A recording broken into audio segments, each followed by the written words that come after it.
hoje é uma noite de ceia, é uma noite especial.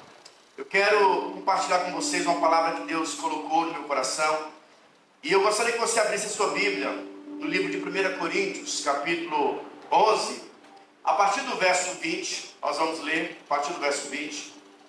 1 Coríntios, capítulo 11, a partir do verso 20, diz assim, ó: Examine-se, pois, o homem a si mesmo, e assim coma do pão e beba do cálice.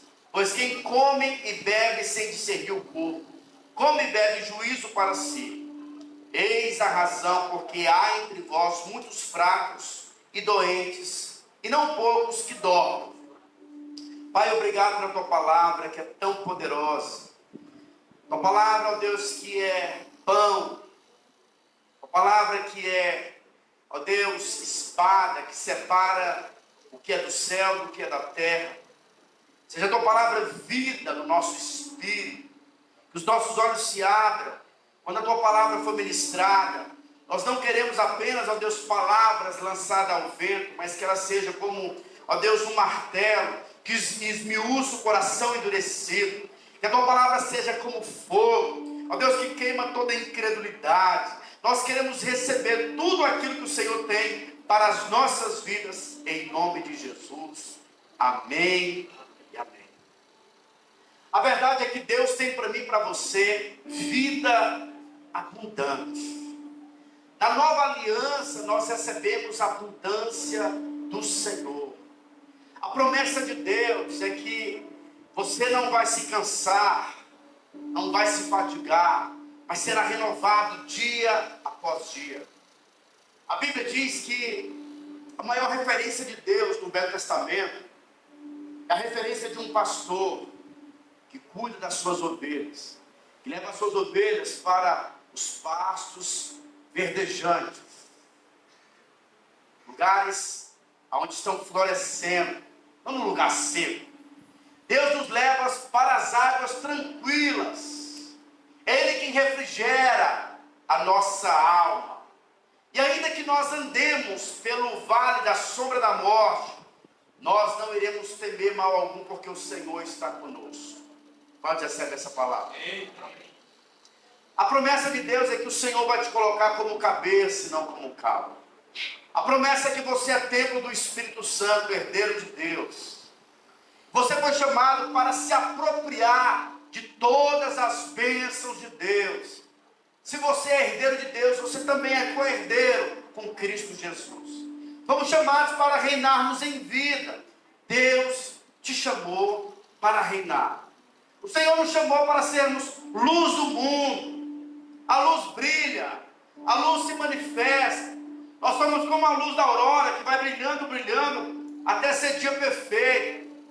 Você foi chamado para chamar a atenção, sim. As pessoas vão olhar para você como um exemplo, como modelo.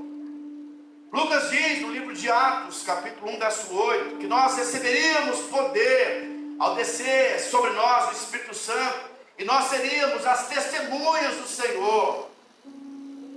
Seria o povo de Deus que vai anunciar. O mundo está aguardando a manifestação dos filhos de Deus. O mundo está ansiosamente aguardando a manifestação. Mas eu tenho algo para te falar. Nós terminamos de ler um trecho bíblico, onde Paulo está advertindo o povo, dizendo: olha, vocês precisam examinar a si mesmos antes de comer o pão e beber o cálice. Porque Paulo tinha observado que havia muitos irmãos, mesmo ceiando, que estavam debaixo de ataques malignos, debaixo de enfermidade. E aquele não era o normal para o Filho de Deus. Então Paulo diz: olha, vocês precisam se examinar. Porque uma vez que nós temos revelação do dia da ceia, nós então podemos desfrutar das maravilhas que ela concede a nós. Não podemos, no dia da ceia, tomar a ceia de uma maneira indigna, religiosa. É certo que a Igreja Católica, eles acreditam que lá naquela hóstia, quando eles tomam a hóstia, aquilo se transforma no corpo de Cristo. Nós não acreditamos nisso. Mas algumas pessoas, por não acreditar nisso, têm incorrido no erro de não, sabe, valorizar o poder que há. É claro que o pão e o cálice, quando ele é feito de uma maneira natural. Mas quando nós consagramos ao Senhor, há poder liberado sobre as nossas vidas. O pastor Luiz, ele diz que, na época dele, ele diz que na hora, no primeiro culto do mês, só podia participar do culto os crentes batizados. Eles fechavam as portas, e era uma noite muitíssimo especial e de muita dignidade, porque eles iam comer na mesa do Senhor. E sabe, a Bíblia deixa muito claro, quando ela fala sobre o sangue, o cálice. Ela fala que o cálice representa o sangue do Cordeiro, que nos redimiu, nos comprou de volta. Por meio do sangue, os nossos pecados foram lançados no mar do esquecimento. João diz, no livro de Apocalipse, que nós iremos vencer o maligno com o sangue do Cordeiro. O sangue é poderoso para as nossas vidas. Mas a igreja não tem tido revelação do corpo de Cristo, do pão. E nós precisamos ter discernimento. Porque quando você come do pão, você está comendo de vida, está comendo de saúde, está comendo de restauração. Ao comer o pão, nós estamos declarando no mundo espiritual que nós não podemos ficar com enfermidade. Sabe, irmãos, nós temos cobrado aos líderes de célula para que cada líder possa fazer a ceia na célula, para mostrar a importância. A Bíblia diz que a igreja primitiva, os irmãos, eles ceiavam diariamente, era costume. O Kennedy Reagan, ele diz que era normal os pais fazerem ceia com a família em casa. Em momentos de ataques malignos, é importante você separar um tempo para ceiar, orar, porque existe duas ordenanças do Novo Testamento acerca duas ordenanças que são importantes. A primeira delas é o batismo. O batismo, ele nos fala de uma identificação com a morte e com a ressurreição do Senhor. E a ceia nos fala de perdão. E o corpo de Cristo nos fala de cura e restauração. Eu não sei se você sabe, mas alguns estudiosos, eles dizem que foram 33 milagres que Jesus fez na sua trajetória, está escrito. E dessas 33, 28 foram sobre cura e milagres, sobre curas divinas.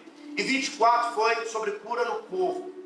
Porque essa era a vocação de Jesus, restaurar o corpo do homem. No livro de Atos, capítulo 10, verso 38, diz assim, ó: como Deus ungiu a Jesus com o Espírito Santo e com poder, o qual andou por toda parte, fazendo bem e curando a todos os oprimidos do diabo, porque Deus era com ele. Então, assim, o que Jesus fez foi libertar o povo da opressão do diabo. Nessa passagem bíblica fica muito claro que a enfermidade é uma opressão do diabo. E quando nós falamos sobre enfermidade, eu não me refiro apenas a uma enfermidade do corpo humano, mas também da nossa alma. Quantos traumas nós carregamos da nossa alma, a nossa infância, tantas coisas aconteceram conosco, tantos traumas. Quantos de nós temos às vezes passado por crise, temos tido crise de ansiedade, às vezes até depressão, e tudo isso são enfermidades da nossa alma.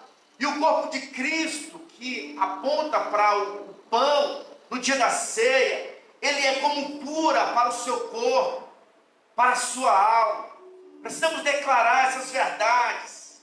A Bíblia diz que Jesus levou no seu corpo a maldição da lei, miséria, enfermidade e condenação. Era a maldição da lei. O apóstolo Paulo diz no livro de Gálatas, capítulo 3, verso 13, ele diz assim, ó: Cristo nos resgatou da maldição da lei, fazendo-se ele próprio maldição em nosso lugar. Porque está escrito: maldito todo aquele que for pendurado em um madeiro. A noite da ceia é uma noite onde nós precisamos nos apropriar de todas as bênçãos do Senhor.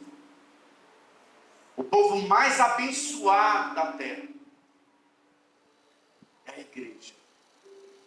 Quando nós lemos a palavra, você vai perceber algumas separações. Você tem ali o Senhor falando para os judeus, falando para os gentios, falando também para a igreja. Tem muitas coisas que é mencionado no Novo Testamento que não se aplica a nós, porque nós somos a igreja. Segundo esse entendimento, o povo mais abençoado não são os judeus, mas é a igreja. Nós somos o povo abençoado, porque Cristo levou sobre si todas as maldições. E ao ceiar, tomarmos o cálice, comermos do pão, nós temos que declarar cura no nosso corpo, cura na nossa alma. Eu sei que você já falou muitas vezes: olha, pastor, eu não estou com a cabeça muito boa, estou me esquecendo muito tão rápido das coisas. Mas sabe, essa não é a verdade de Deus para a sua vida. A verdade é que quando nós comemos do pão, nós podemos declarar que nós temos a mente de Cristo, que nós temos um corpo restaurado. O Joseph Priest, ele diz, ele crê na unção do rejuvenescimento. E ele é um velho já, mas você vai ver que o cara é jovem. Ele crê plenamente. Ele também tem uma teoria, ele diz que quando chegarmos no céu, todos nós teremos 33 anos, que seremos tal qual ele é. Isso é algo que ele crê. Então todo mundo vai ser jovem no céu. E o jovem que eu falo é 33 anos. Quando eu tinha 33 anos, eu tive o sentimento que era o auge da força. Diz que depois dos 40 você só começa a descer.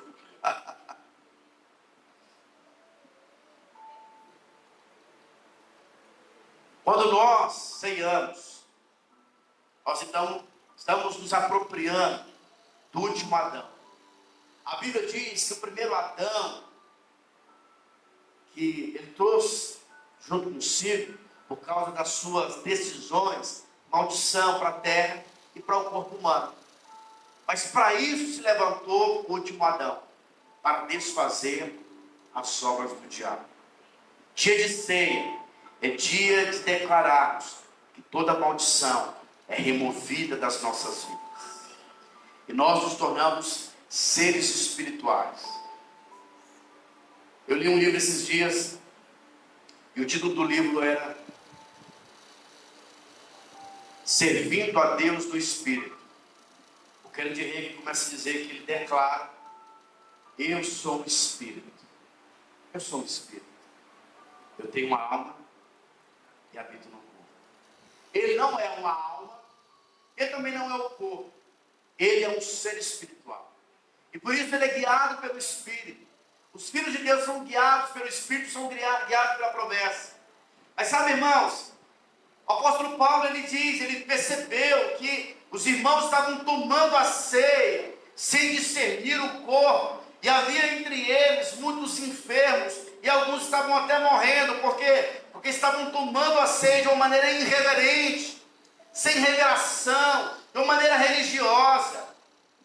Se você for ler o livro de 1 Coríntios, você vai perceber que alguns estavam se embriagando, porque na verdade eles tomavam era vinho mesmo.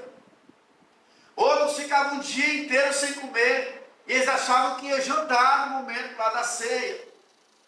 Então assim, havia um ambiente completamente caótico, e aí ele começa a ajustar: olha, vocês precisam ter revelação do poder que há no momento da ceia.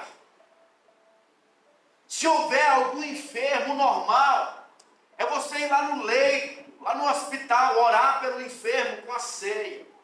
Porque a ceia vai restaurar um vigor, gera cura sem que ninguém ore por ela. Porque nós estamos comendo do corpo de Cristo, e nele não havia enfermidade. Houve uma troca Se você estiver passando por crises financeiras, com os filhos, sabe, de enfermidade, faça esse teste. Separa um tempo, ceando junto com a sua família, declarando a bênção do Senhor. Quando o céu olhar para você, vai ver o sangue do Senhor e o corpo de Cristo te purificando, mudando a sua sorte. Então você precisa ter revelação dessas verdades bíblicas. Nós podemos dizer amém? Amém. Como Deus ungiu a Jesus de Nazaré com o Espírito Santo e com poder, o qual andou por toda parte, fazendo bem e curando a todos os oprimidos do diabo, porque Deus era com ele. Temos que ceiar. Eu já vi muitas pessoas lendo esse texto da Bíblia, 1 Coríntios capítulo 11, e ele diz o seguinte: olha, eu não sou digno, eu pequei essa semana, eu fiz coisas erradas, eu estou no pecado, então eu não posso dizimar, eu não posso ceiar. Mas se nós formos honestos, ninguém é digno de ceiar, porque todos nós temos alguma dívida, alguma pendência. Quando Paulo diz acerca de você se examinar, não é uma introspecção, mas é uma revelação. Precisamos ter revelação que o sangue foi derramado para te perdoar. O diabo não pode te condenar, mas o corpo de Cristo é para gerar restauração. Você não pode aceitar uma vida de maldição, como se isso fosse normal para você. A maldição não pertence aos filhos de Deus. Gálatas capítulo 3, verso 13. Irmãos, aprenda esse verso, declara esse verso. A maldição da lei, o que seria a maldição da lei? Miséria, enfermidade, condenação. Mas a Bíblia diz que nós tivemos um substituto. Cristo se fez o nosso substituto. Ele recebeu a nossa punição, a nossa maldição, para que você pudesse desfrutar de bênção. Quando eu celebro a ceia, o Espírito Santo é liberado sobre a minha vida. E sabe o que isso significa? Significa que todas as bênçãos de Deus são liberadas para você também.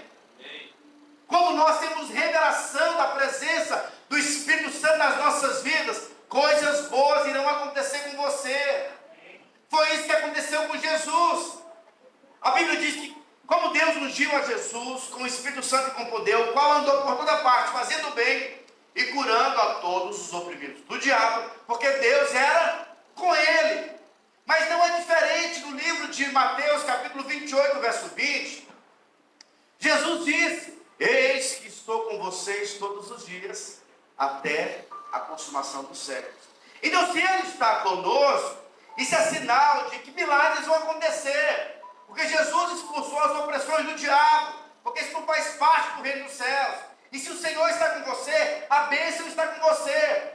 Veja a história de José. A Bíblia diz que ele foi levado como escravo para o Egito. Mas a Bíblia descreve que José era um homem próspero, mesmo sendo escravo. Por quê? Porque Deus estava com ele.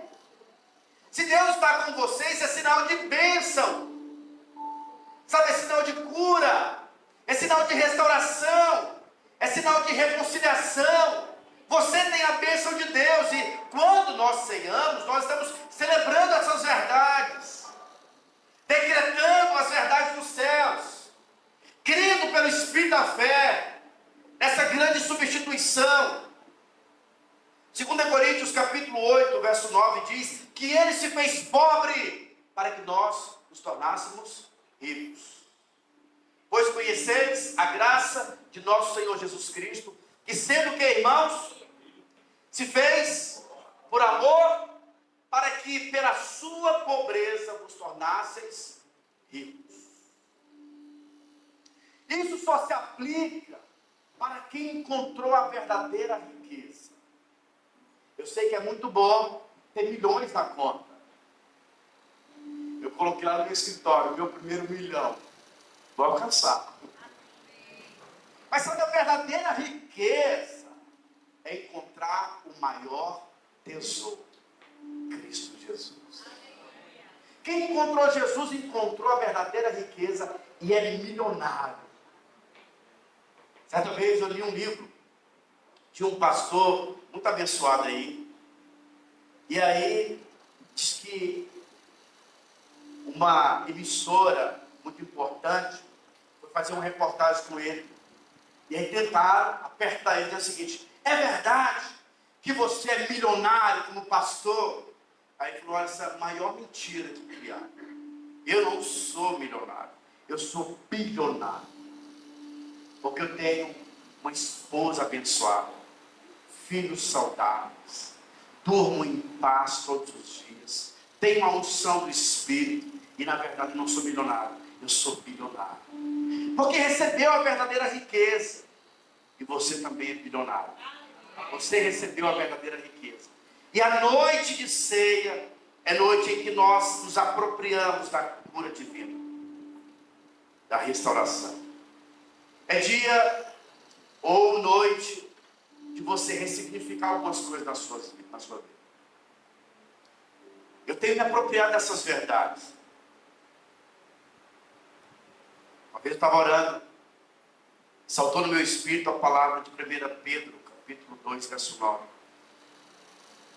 Você é geração eleita, sacerdócio real, nação santa, povo de propriedade exclusiva de Deus. Eu falei: é isso, Senhor. Por meio do teu corpo, eu fui transportado do império das trevas para o reino do Filho do seu amor. O teu sangue me comprou de volta. Eu não sou mais meu, agora eu sou teu. E o teu DNA é o DNA da realeza. Tu és o Rei dos Reis. E eu fui chamado para reinar em vida, para representar o teu reino. Eu sou embaixador do Evangelho. Como que a realeza anda? Como que ela fala? Como que ela procede? Qual que é a atitude de governo que precisamos ter? Porque esse é o seu chamado. Você foi chamado para ser cabeça, para desfrutar. Hoje eu estava lendo e descobri que Deus, ele disciplina a quem ele ama. Na nova aliança tem a disciplina, mas a disciplina de Deus não é punição. Deus não manda enfermidade para punir os seus filhos. A disciplina é para que você e eu voltemos para o propósito. Existe uma grande diferença entre posição e estado. O nosso estado não pode mudar a nossa posição. Nós fomos chamados para reinarmos em vida, fomos chamados como justos, mas normalmente a gente peca, dá vontade da gente dar uns cocorotes em algumas pessoas, você fica nervoso, quer brigar às vezes. Isso é o nosso estado. Nosso estado, de vez em quando, ele muda, sabe? Mas a sua posição não pode mudar a nova aliança, porque Deus não vai deixar de te amar, porque você errou. Mas entenda algo: a disciplina veio para te colocar no propósito, na sua posição. Foi o que aconteceu com o filho pródigo. Você pode olhar para a vida dele. Deus sempre o amou, o pai amava. Ali é um símbolo, um retrato de Deus na terra. Sabe, existem portas às vezes que se fecham na minha vida, na sua vida, como sendo disciplina de Deus, para te trazer de volta para o propósito. Porque se as portas não fecharem, você vai viver fora do propósito de Deus. E porque Deus te ama, algumas portas às vezes podem se fechar, para Deus te levar para a escola da humildade. Mas isso nunca vai afetar a sua vida. Olha para o filho pródigo, ele não ficou enfermo, mas ficou com fome. Para se lembrar da casa do pai. Para entender que na casa do pai tem pão com fartura. Amém. Então, se você está passando por alguma adversidade, se rende logo. Para de lutar com Deus. Entra na escola da humildade. Se você quer ser um valentão, seja contra o diabo, não contra o seu irmão, nem contra Deus. Em relação a Deus, nós temos que ser humildes, porque Deus engrandece, exalta o humilde, mas abate o soberbo. A Bíblia diz que certa vez Jesus com seus discípulos estava na mesa e uma mulher Sírio-Fenícia chega falando: olha, minha filha está possessa. eu gostaria que o Senhor fosse para curá-la, libertá-la. Jesus disse: olha, eu não posso tirar o pão dos filhos para dar para os cachorrinhos. E aquela mulher disse: Senhor, até as migalhas da tua mesa pode curar, pode libertar minha filha. E Jesus disse: grande é a tua fé. Aquela mulher tinha reconhecido que na mesa do Senhor tinha restauração. Se aquela mulher recebeu libertação para sua filha, quanto mais os filhos, quando se apropria do corpo de Cristo. O pão representa o corpo, a saúde, a restauração. Essa mulher representa os ímpios, representa os gentios. E sabe, a Bíblia diz que os gentios, mesmo comendo a migalha, podem receber restauração. Eu e você precisamos viver de glória em glória, avançando, rompendo, com a nossa saúde precisa ser plena. Não estou dizendo a você que nós não passamos por tribulações, o nosso corpo às vezes pode passar por enfermidade, mas quando nós temos revelação da ceia e nos apropriamos do corpo de Cristo, isso é cura para o seu corpo. Deus pode fazer tudo novo dentro de você. Esteja aberto para o novo. Eu descobri que Deus não está construindo, Fernando, algo novo dentro de nós. Deus não está construindo. Deus está destruindo o que estava construído, que era o velho homem. Porque o nosso verdadeiro ser sempre já existiu. Nós somos um ser espiritual. E o que nós precisamos agora é só desfazer as culturas do velho homem e vivermos em plenitude de vida, fundamentado nas promessas de Deus. Nós temos as promessas de Deus, todos nas promessas de Deus, nós temos o sim e o amém, para a glória do seu nome. Então, nesta noite, eu quero te desafiar a discernir o poder da ceia, a declarar bênção sobre a sua vida. Eu posso te falar algo?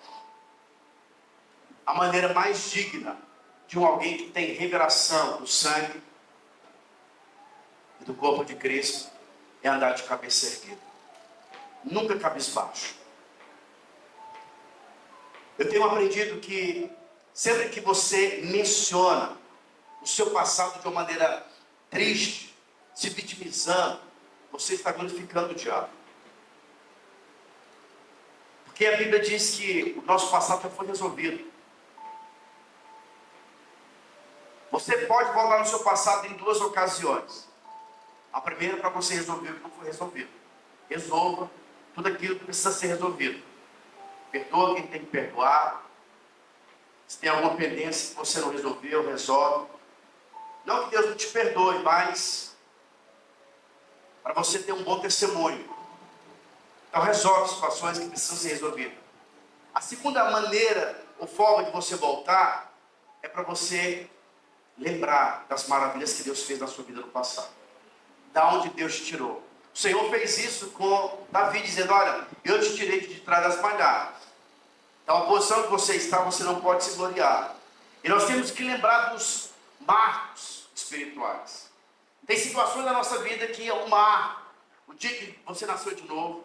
Hoje eu estava orando aqui à tarde, e o irmão mandou para mim, já tem um tempo já, uma foto do meu primeiro encontro. Eu todo bombadinho, igual o Lucas. E aí chorando. E aí o Espírito Santo falou para mim: você precisa registrar esse tempo. Vou mandar revelar essa foto. Porque foi um marco espiritual. Foi um marco.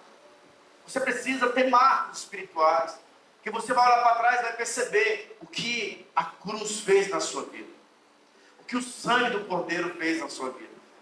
Eu estava vindo lá de Ribeirão Preto, mais o Lucas e o João Pedro. Irmãos, o Lucas é um milagre. O Lucas Carvalho é um milagre. O que o Senhor fez na vida desse homem. E o João Pedro ficou, assim, o João Pedro é branquinho, mas ficava vermelho. Meu Deus do céu. E assim parece, assim, a gente conversando, ele testemunhando dos milagres que Deus tinha feito. Eu falei: cara, você tem no mínimo 60 anos para ver tudo isso. Tem lógica. É muita experiência assim. Deve ter uns 50, 60 anos. É um milagre de Deus, não era para estar aqui, mas o corpo de Cristo trouxe para cá. Amém. O sangue do Senhor o libertou. É uma nova pessoa. Sabe, então aquilo que o Senhor já resolveu, Sabe, você precisa ter alegria, dizendo, Senhor, eu quero ter reverência, porque o que você experimentou de Deus é muito pouco ainda, irmãos. Deus tem muita coisa para mim e para você.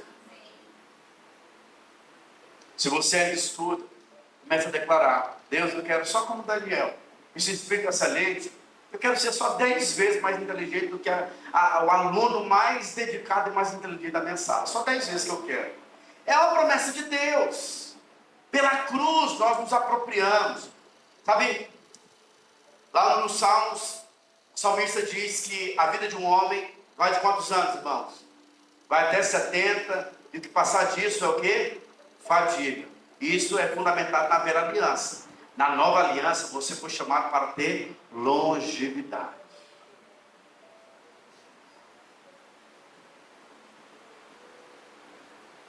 Ao comer do pão hoje, você precisa dar um adeus para a tristeza. A Bíblia diz que na presença do Senhor, até a tristeza salta de alegria. Ande no 220 da presença do Senhor, por meio do sangue do Cordeiro e do pão que foi liberado para mim e para você. Nós somos herdeiros de coisas preciosas do Senhor. Nós estamos recebendo essa palavra. Então hoje eu quero te desafiar a tomar a ceia fundamentada nesses princípios de revelação, discernindo a bênção de Deus sobre a sua vida. Deus está te chamando para exalar o bom perfume de Cristo, para manifestar o seu reino na terra, sabe, para desfrutar de coisas poderosas, para desfrutar daquilo que o dinheiro não pode comprar.